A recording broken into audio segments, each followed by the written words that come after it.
Muito bom dia, boa tarde, boa noite, indiferente do horário que você estiver acompanhando mais um podcast aqui do Diário de Vacaria, seja muito bem-vindo, seja muito bem-vinda.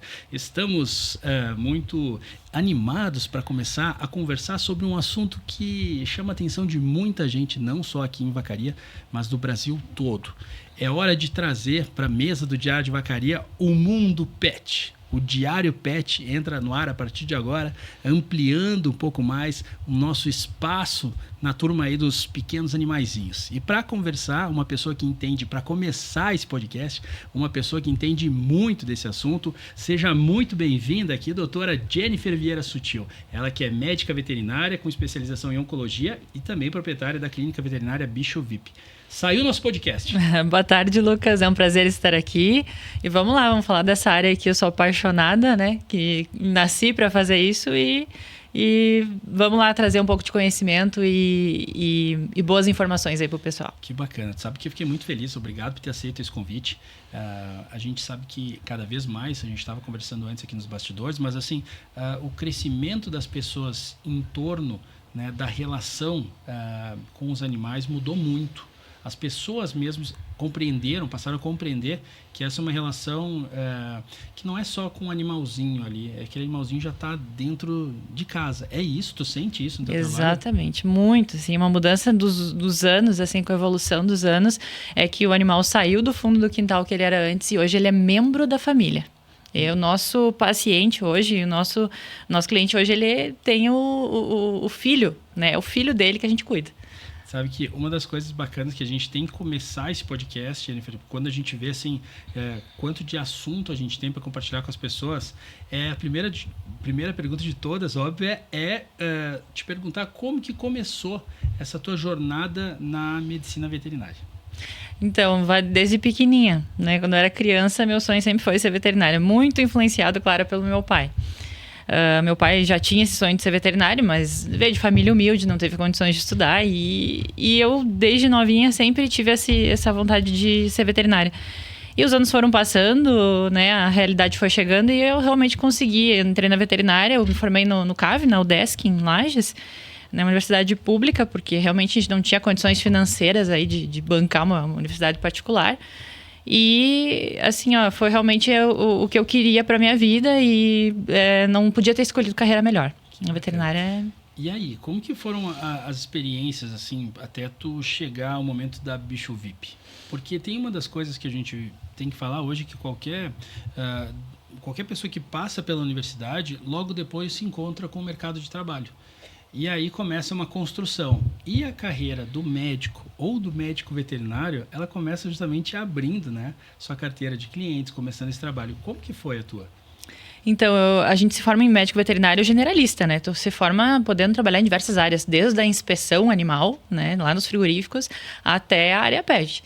Eu comecei a minha carreira trabalhando com grandes animais. Eu queria trabalhar com grandes animais quando eu recém me formei, era o meu objetivo, assim. Mas eu vi logo recente que eu gostava muito da área de clínica e cirurgia, né? E hoje, para trabalhar com animais de grande porte, quem trabalha com a área sabe que tu tem que estar focado na parte de reprodução, na parte de nutrição. E o meu foco realmente era a parte clínica e cirúrgica. E aí, quando eu recém me formei, eu trabalhava numa clínica veterinária que atendia tanto grandes quanto pequenos animais. E eu fiz muita clientela, adorava trabalhar com grandes também. Porém, o meu intuito era realmente essa parte da medicina, né? Então, eu me conectei melhor com a área pet, porque sim, essa área que precisa mais nessa questão né, da medicina em si. Mas a rotina do pequenos animais, pelo menos me parece ser uma rotina completamente diferente. Exato. Quando que os grandes animais eles têm um acompanhamento mais distante, me parece, os pequenos animais ele é frequente, é isso? Exatamente. Você consegue acompanhar o animal de perto, ver a evolução, iniciar o tratamento, fazer revisões, ficar com ele internado, né? Um animal de grande porte, quando tu faz uma cirurgia, tu depende ali do capataz da fazenda, tu depende, né, do dono de dar continuidade. Então, na área pet, tu consegue ter um controle maior sobre o paciente, né? Para ter um resultado melhor no final. Tu sabe que isso é uma coisa que eu não tenho um cachorro em casa, tá? mas a minha sogra tem a Nina e eu percebo que toda semana ela acaba, ou é o cuidado principalmente com o banho da semana, né? E aquele acompanhamento faz toda a diferença, inclusive até para dentro de casa, né? Porque todo mundo fica comentando, pô, a Nina tomou banho, né? O cachorro entra realmente numa relação. E tem uma das coisas bacanas que a gente começa a entender um pouquinho desse universo, do universo pet, é que em alguns momentos existe alguns casos que chamam bastante atenção. E o processo em si, dessa relação tão próxima, faz com que a gente realmente se lembre desses casos. E eu queria te perguntar, quais casos, assim, ou um caso, por exemplo, que tu tem, assim, recentemente, que te chama mais atenção e diz, poxa vida, isso faz todo sentido para a minha profissão. Realmente eu fiquei muito feliz por fazer o que eu faço. Olha, teve um caso recente mesmo que eu me lembro agora de um paciente que no primeiro momento tinha um diagnóstico mais agressivo, parecia algo, e aí quando chegou no diagnóstico final, a gente viu que não era toda aquela agressividade, sabe? Eu posso relatar sobre esse caso. Era um caso de... O paciente chegou com um sangramento nasal, e aí sempre quando chega sangramento nasal, a possibilidade de ser um tumor em cavidade nasal é muito grande. Só que é um lugar que tu não enxerga visualmente por fora, né? Então a gente precisou de uma profissional de fora, trazer a profissional para fazer uma rinoscopia. Fizemos a rinoscopia e visualmente esse tumor parecia ser muito agressivo, já está muito invasivo, né? Trazendo um prognóstico totalmente desfavorável para esse paciente. E aí a gente relatou para o dono dele, né, que poderia às vezes até ser um caso de que pudesse chegar até na eutanásia, né? Até no caso que não tivesse mais o que fazer por ele. Mas a gente foi até o fim, foi afinco, chegou no diagnóstico final. E aí chegou o resultado da biópsia desse paciente. Quando eu peguei o resultado da biópsia e eu li que deu um tumor benigno, eu liguei, saí correndo e liguei para o dono na hora, sabe? E eu disse, né, seu, o resultado da biópsia deu benigno. E assim, eu disse para ele, eu ganhei o meu dia. Porque a gente não esperava esse resultado, né? Falei com a profissional que me ajudou também, avisei ela sobre o caso. E naquele momento, respondendo a tua pergunta, eu nasci para fazer isso. Olha a felicidade que gritou por dentro, né? E eu, saindo disso, fui lá relatar para o dono, porque eu sabia que esse paciente tinha o que fazer. Ele é um tumor benigno, responsivo à quimioterapia, também é químio que trata, porém com uma boa responsividade e com uma possível cura para esse paciente, que antes podia ter ido sem ter o que fazer para a eutanásia, né? Então... Nossa, eu fico imaginando a sensação, né? Porque para um cachorro, e é um cachorro de muito tempo numa família, esse cachorro. Sim, um cachorro muito querido, sabe? Um tutor que ele tem vários animais, mas assim, cada um deles são muito bem cuidados e muito bem tratados. E aí, quando chega esse momento, eu acho que se a gente for ver o desafio técnico e o desafio emocional que ele faz parte da rotina, né? Da médica veterinária, qual dos dois assim, tu coloca como mais difícil? Olha, o técnico é básico. Todo mundo tem que ter. É a base, é a obrigação de todo veterinário ser bom tecnicamente. Agora, emocionalmente, não é todas as pessoas que têm essa base para poder lidar, né, com essas situações difíceis. Então, eu diria que sim, o lado emocional talvez hoje seja o que pegue mais, né? Que não é fácil tu equilibrar isso. Então, tem que ter um emocional muito forte, uma base forte psicológica de você como pessoa. E a parte técnica é básica. Essa todo profissional tem que ter. Que situação. Uma das coisas que tu comentou aí desse caso, principalmente, tá? O caso de câncer, né? Dentro dos pequenos animais acontece com uma certa frequência, mas o que a gente diz em relação a isso? Qual que é o tipo mais comum, por exemplo, de incidência de câncer nos pequenos animais? Então, justamente eu busquei essa especialidade na veterinária porque eu venho acompanhando ao longo dos anos um aumento da casuística do câncer nos animais, né? Vários motivos. Um deles é porque aquilo que a gente falou no começo, né? Hoje o tutor, ele tá cuidando mais do pet. Então, hoje ele não morre mais novinho, pequenininho, com parvicinomose, porque as pessoas estão vacinando mais. Ao vacinar mais, esse animal está ficando mais velho, porque ele está sendo mais bem cuidado, ele está comendo uma ração melhor, ele está ficando dentro de casa e não está passando frio. Então, ele está sendo mais bem cuidado, ele está durando mais tempo. Ao durar mais tempo, a gente sabe que com a idade avançada, os pacientes têm mais tumores. E o outro fator que está fazendo aumento dessa incidência é o fato da vida do animal estar muito próximo à vida do ser humano. A alimentação ultraprocessada, muitas vezes comendo o resto de comida ainda, né? A obesidade, muitos pets obesos, o sedentarismo, todos esses são fatores que aumentam a incidência do câncer nos animais. Mas aí, essa sobrevida que os animais estão tendo em função, como você falaste, da ração, das próprias vacinas, ele acaba levando os animais a terem uma incidência maior de câncer pela sobrevida? Pela sobrevida, porque com o avançar da idade, a gente sabe que aumenta a chance desse paciente ter uma multiplicação. O que é o câncer? Uma célula cancerígena é uma célula que se multiplicou errado. É uma célula ali que ela foi se multiplicar e ela deu origem a uma célula errada. Ela errou ali nessa multiplicação. E isso faz com que, ao avançar da idade, esses erros de multiplicação, eles aumentam. Então, e foi aí que daí tu começou a olhar para a oncologia. Aí que eu comecei a ver. E aí, como que foi esse processo de buscar essa formação, essa especialização na quimioterapia veterinária? Então, eu busquei oncologia porque eu via realmente uma necessidade na cidade de ter um profissional especializado nessa área. Porque eu via meus pacientes eu fazia retirada do tumor de mama, por exemplo, chegava o resultado do laudo e ele, e agora, o que a gente vai fazer? Como que vai ser a sequência desse tratamento? Esse paciente não pode terminar aqui. E aí não tinha profissional na cidade na época, nós tínhamos que encaminhar para fora.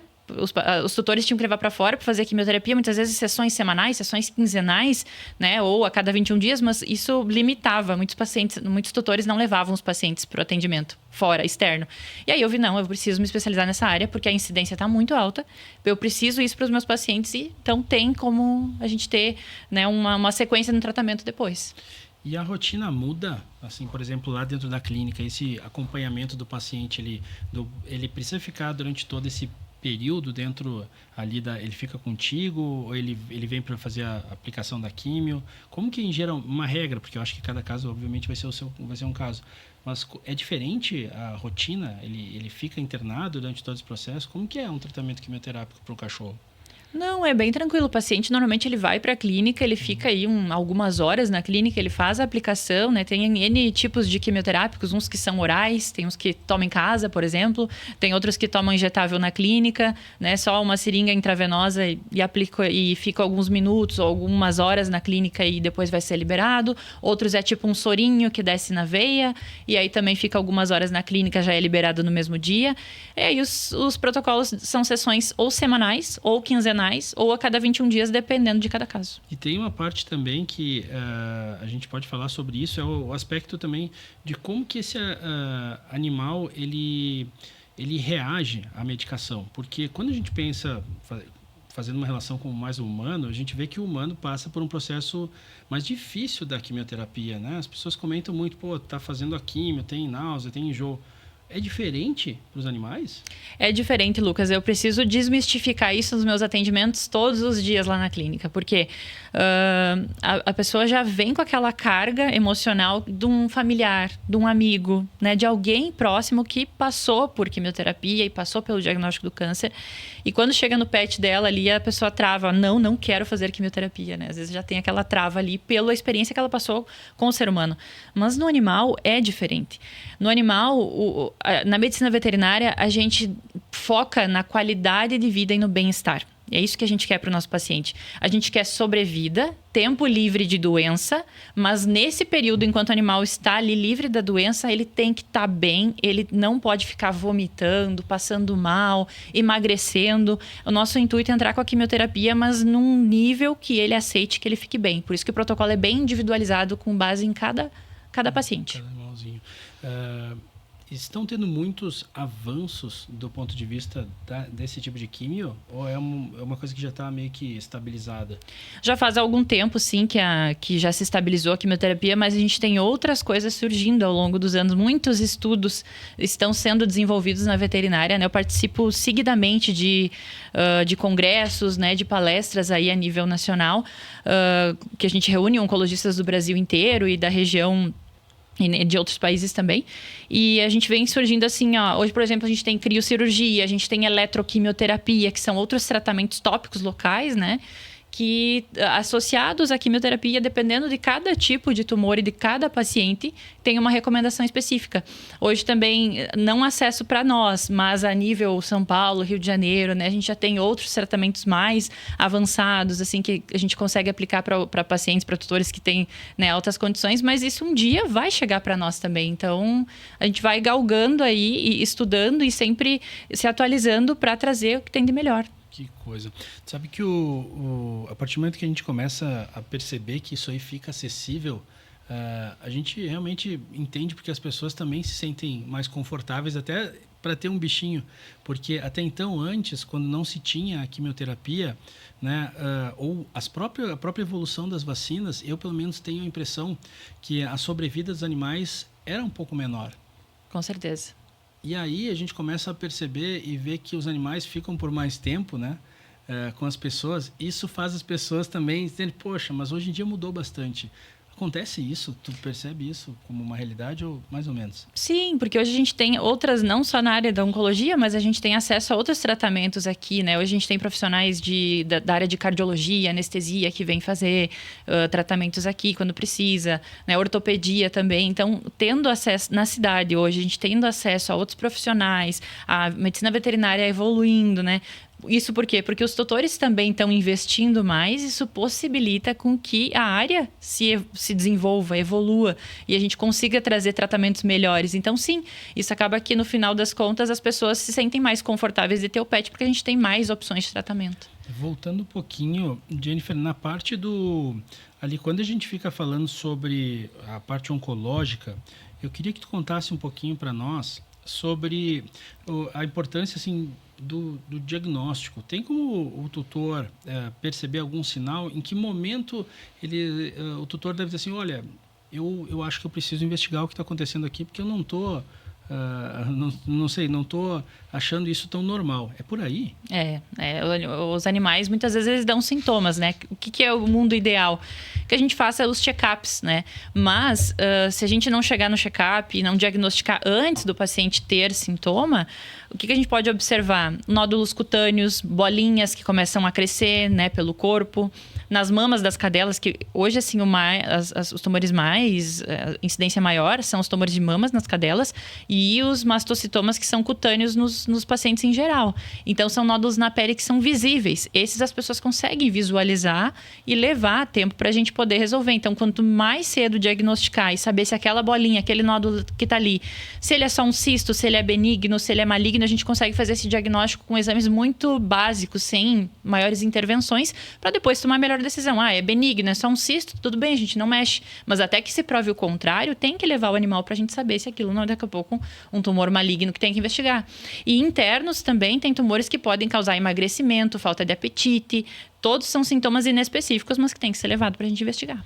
A gente cada vez mais está vendo como que essa medicina preventiva ela faz uma diferença incrível, né? Se a gente pensa na saúde, né, dos humanos, a gente percebe diversas orientações nesse sentido, né? E no mundo pet parece que também não é diferente, né? Não é diferente, é a mesma coisa. Na verdade, assim, no mundo pet, eu diria que isso é mais importante ainda. Porque a pessoa consegue dizer, não estou me sentindo confortável, estou com alguma dor, estou com alguma coisa. O animal não consegue, não relata isso pra gente. Então, os exames, a investigação precoce neles, eu diria que, comparado com a medicina humana, é ainda mais necessário.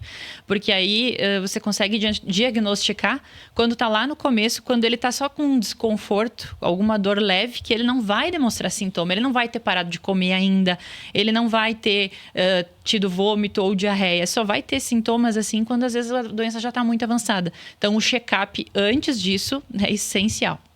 Sabe que eu me lembrei agora sobre esse ponto importante que a gente estava falando aí da parte oncológica, que teve uma vez que a gente estava comentando sobre a questão do cuidado do animal que possui câncer. A rotina muda? Olha, alguns cuidados a mais a gente tem que ter. Depois que a gente diagnostica câncer no paciente, mesmo, vamos supor, câncer assim, que tu fez cirurgia, removeu ali o que estava incomodando, nódulo, tumor, não precisa de quimioterapia nesse paciente. Muitos não precisam de quimio, né? A gente segue um acompanhamento, um estadiamento nesse paciente. Então, a cada 3 meses, em geral, né?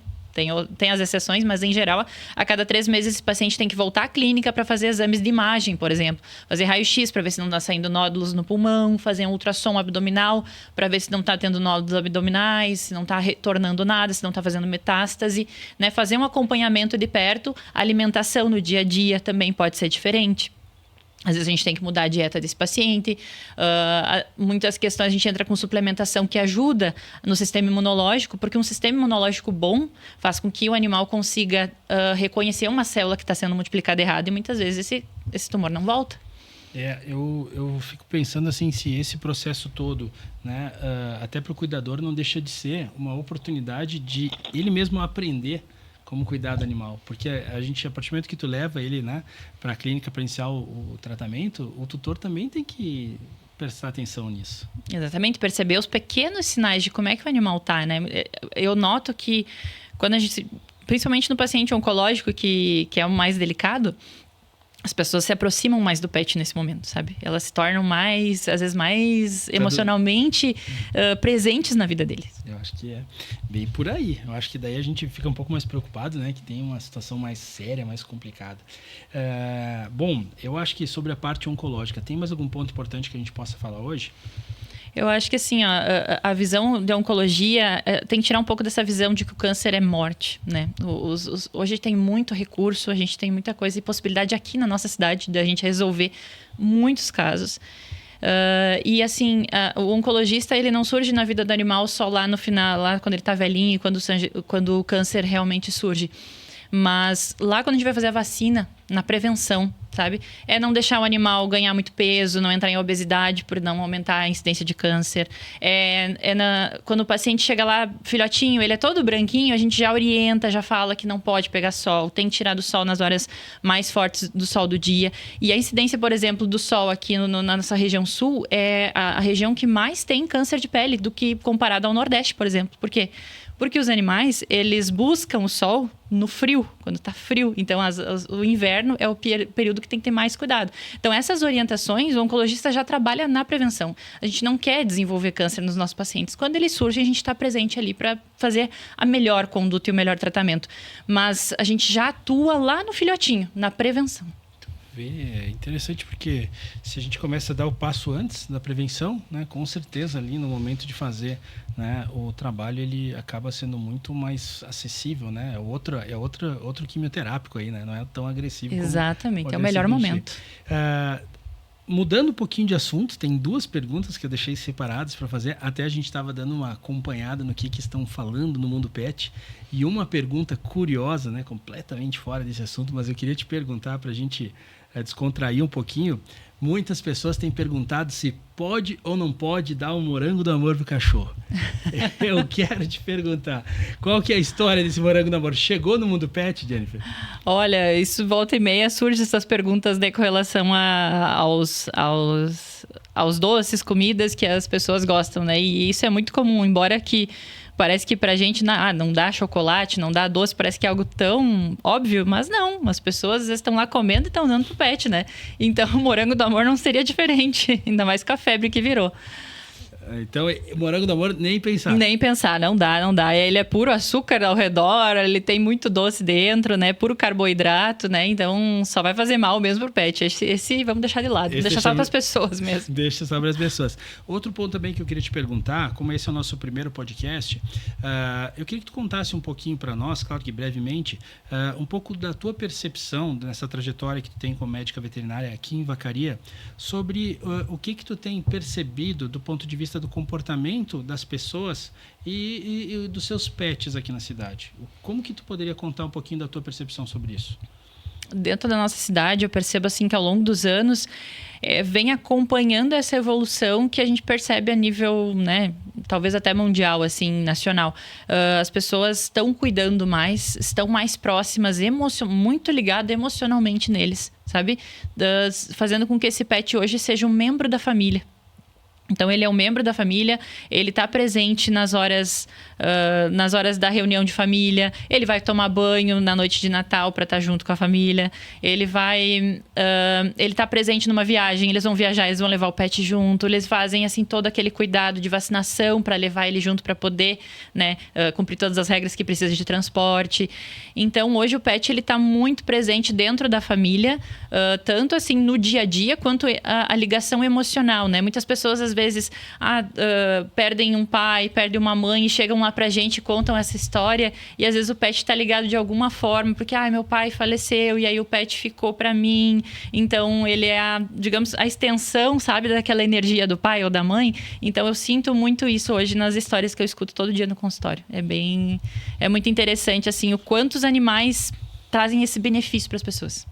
Com certeza. Poxa vida, cada vez mais a gente está percebendo isso, né? Que os animais fazem mais parte da família.